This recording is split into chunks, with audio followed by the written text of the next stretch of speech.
Welcome back to the Rick Smith Show. Now, here is Rick Smith. So as we've been talking about Sean Fain and the UAW, they've committed some $40 million in union resources to organize workers and, well, rebuild and reunite America and the working class. And look, I don't know if those resources have hit the streets yet. I don't know if they've been spent yet, but the commitment to organizing is showing early signs of success. I look in my where I lived for a while out in the Allentown, Bethlehem, Easton area of Pennsylvania. There has been a union election filed at Westport Axle Lobby just recently. And look, not surprising. The company has enlisted the likes of a major union busting law firm there to do their dirty work and their dirty deeds of harassing and intimidating workers as they fight for a better life, better wages, hours, conditions, opportunities, a voice on the job. And here to talk about this campaign and what these workers are going to do, I've asked Buddy Maxwell to come talk with us. Buddy is the lead organizer for UAW Local 677 in Allentown, Pennsylvania. Buddy, thanks for taking time for us. No, thank you for inviting me, sir. So walk me through what does Westport Axle Lobby do, and walk me through some of this campaign. Well, they build axles and they build seats and they also build our tires and wheels. That actually who they support is Mack Trucks as well as a couple other manufacturers. And right now they are in the midst of a organizing campaign to organize themselves in order to become a union, in order to fight what's been going on within the facility. And, again, a lot of this, when we came out of the pandemic, a lot of people, they raised their head and realized they haven't been getting a reasonable share of the wealth that their labor creates. The inflation has just decimated workers' salaries. And this idea that we've got to get better wages, hours, conditions, but also dignity and respect. As I've said, coming out of the pandemic as, essential frontline heroes, this kind of stuff we've now internalized. Or do you see that playing out? What's happening right now is the situation is exactly what you said. The workers are looking to get their dignity and respect within the facility. They feel like the company has not really listened to them, or it's awfully strange that they want to give $1.50 raise now, and they want to give hamburger parties and so forth when they decide they want to form their union. Where was that about a month ago? Where was it to where they were willing to sit down and talk about point system a month ago? It's all of a sudden starting to happen now. What are the big issues? I mean, is it pay? Is it working conditions? Is it, all of the above? What seems to be, in your estimation as the organizer there, what are the workers saying that their major concerns are? Their major concerns are pay, of course, their benefits, the health and safety or in the facility. A person can't, if they get hurt at the facility, they just get a Band-Aid, get it wrapped, and it's sent back to work. That's something that's horrible for the workers to even endure. They also definitely want their respect and dignity within the workplace. There's too much favoritism going on in there that they've highlighted to where their workload is just so much on them. They got some of them are doing 2 and 3 jobs, and the fact that they go home tired. You gotta realize they have a family to go home to. Yeah. No, I hear that a lot. People go home from work exhausted and can't do things. And look, you're going to be tired at the end of a work day. You did some work, but there's a difference between being tired and being exhausted. There's a difference between being, I did my job and, well, I'm now completely spent, especially if you're having a hard time making ends meet with wages that are, well, not sufficient. That's exactly correct. Right now, the plant manager is making $77,000 a year, where the average worker at Westport is anywhere between $30,000 to $35,000 a year, and maybe some less than that right now. That's just an average, and that doesn't include their health care benefits getting taken out. Well, I guess, because I was looking up some of the information on this organizing campaign before we spoke. And one of the things that jumped out at me is that this company seems to have a lot of money because they've hired the largest union busting firm in the entire country. So it seems like now there's money to be spent, just not enriching the workers, but enriching the largest union busting firm in the country. So I got to imagine captive audience meetings are coming, harassment, intimidation, threats of firing, maybe even someone getting fired is probably coming. Well, as of recently, we've had some people that were discharged, which we have filed NLRB labor charges on because they were actively in their campaign. Um, it is strange that they want to say the union is third party, but here they are bringing a third party in, paying lots of money to them in order to make sure they don't form their union, have their voice in the workplace. That's kind of ironic.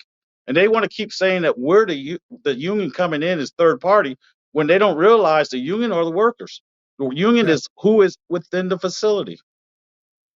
No, and that's an important point because we what the right has done masterfully is they've pigeonholed you guys into, well, you're just an outside entity, you're an agitator from outside, when the reality is the union is the members. It's not the leadership, it's not Sean Fain, it's not Buddy Maxwell, it's each individual person in that plant saying, I want a better life for myself and my children and a better future.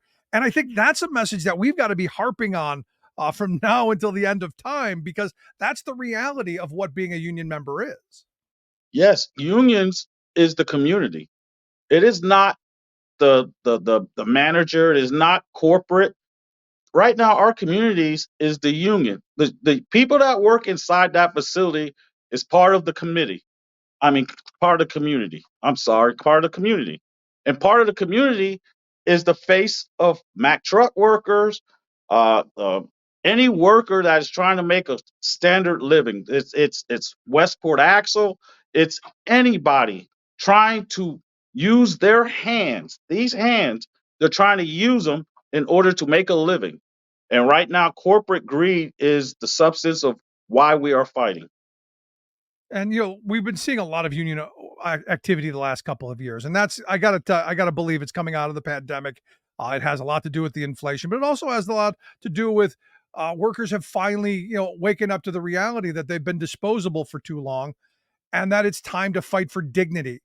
And as I've spoken with people who have organized over the last couple of years, people who never had a union background, people whose parents weren't in unions, people who never thought they would be part of unions, but as they've come to it, they realize it's about empowerment, and that empowerment's contagious. And this, I think, is what corporate America really fears. They fear an empowered worker because that becomes an empowered citizen, and well, the wealth class of this country, they don't want that. No, they don't want to see us across the table negotiating with them because then we're equals. Right now, the company has all the power within the within the workplace because they control everything. In a non-union workshop, they control everything. But in a union workshop, we're able to look at them face to face, stare them in the eye, and be able to negotiate our our pay, our benefits, the health and safety within the facility, how there's the workloads, the movement of the people within the facility. They can't just go and tell John Doe that they got to work over here one day and then work over here another day.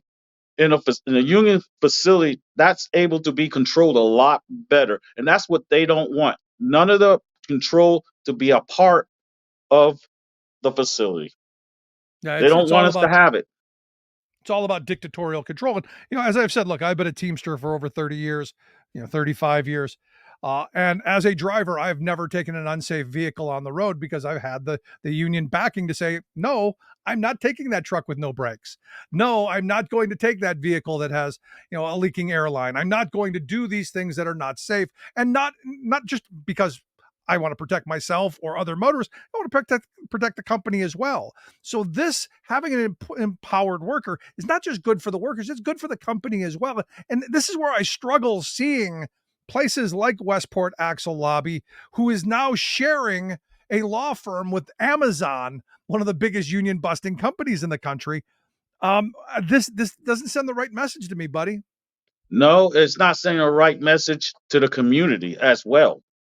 I mean, like I said, we got people that who have brothers, sisters, cousins that work at the facility. So it's sending a strong message that they want control and they want to be able to hold the working class down. So right now within the facility, there's 80% Hispanic people in there, and right now there's a barrier there. That's what they want. Yeah. They want something like that. But like I said, right now it's a facility that needs to be organized for themselves in order to empower themselves through the UAW resources that we have to continue to empower them and have allow them to have a say in their workplace. Now, I got to tell you, buddy, I'm looking at the UAW, and I haven't been able to always say this. I'm looking at them very positively right now because I think Sean Fain and the new leadership is moving in a direction that's all about organizing. It's all about bringing people in. It's all about the right message and sending that message of, there's a class war going on. The wealth class of this country, they control our politics, they control our workplaces, they control our local governments, and they control virtually everything we have, and it's time to take that back. And I love the fact that you guys are out there now saying, look, we're gonna bet the farm on organizing for the future, because I think that's what's going to change the desperation and the poverty and the stagnant wages we've seen the last 40 years. Yes, yes. Um, the way I look at it right now, that Amazon 18 to 25 that are right now from day one that are they're not they can't work because they don't have the money to be able to support their families. They're right now hurting. But I will tell you right now, Westport employees, they know what they need to do in order to take that next step, in order to empower themselves, in order to be able to have a good wage, to be able to fight the inflation, fight corporate greed. Right now, they're on fire. We just had a meeting yesterday, and they are right now totally 100% on fire. And right now, they are in there. They are doing union things right now, such as wearing shirts, such as communicating. They're doing what needs to be done. They're I don't know how to put it. They were just like the Mack truck workers when we went on strike. They were on fire then. We were on fire. It wasn't just that we were on fire. And it seemed like organizing drives and the fact of the people want to be empowered with their workplace seemed like it's taken for a turn to way back in the 1930s and 40s and 50s when the USA was making a movement to organize. Winning is contagious. That's Yes, the it is. reality. You want to be UAW part of a movement? they won record contracts. We won a record contract with our wages and our benefits. And right now, they want a piece of that pie also. They want to start saying, "Look, if they can do it, we can do it." And that's the attitude they're taking right now. Absolutely. Last question I've got for you. I one of the things I say all the time: if there's an organizing drive, if there's a strike, I want the community to get involved. I want to adopt a striker. I want to adopt an organizer. I want community members who may never be a union member, but support unions. To get out there and help these workers to make it through these campaigns, because this is difficult stuff on families. This is stressful. These companies do not go lightly. So what can people do? What can I do? What can folks do to help? Support them. Support them. Family wise, support them. You if you see like we got the St. Patrick's Day parade. Support them as they come through with us with the with the local 677. Uh, I don't know how else to. We got a lot of community support with our strike, and those same people that supported us, we're asking that they support Westport also in their vote that's coming up.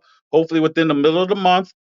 We're going to have rallies. We're going to have a lot of things going on so the workers know that not only do we support them as a community, but also the other local labor unions within the community supports them also. So Yeah. they're not doing this alone.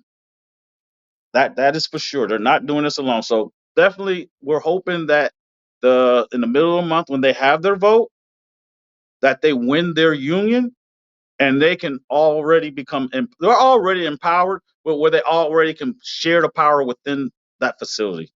There you go. Buddy Maxwell, I appreciate the time. Wish you the best. Hope for the best come the middle of the month. And I hope you'll come back and keep us up to date on what's happening and what more we can do. Rick, I appreciate it. Thank you, and God bless. Thanks so much, Buddy Maxwell. He is the lead organizer for UAW Local 677 in Allentown, Pennsylvania. I want to hear your thoughts. Email me, rick@thericksmithshow.com. Tell me, are there any organizing campaigns going on in your neck of the woods? I want to hear it.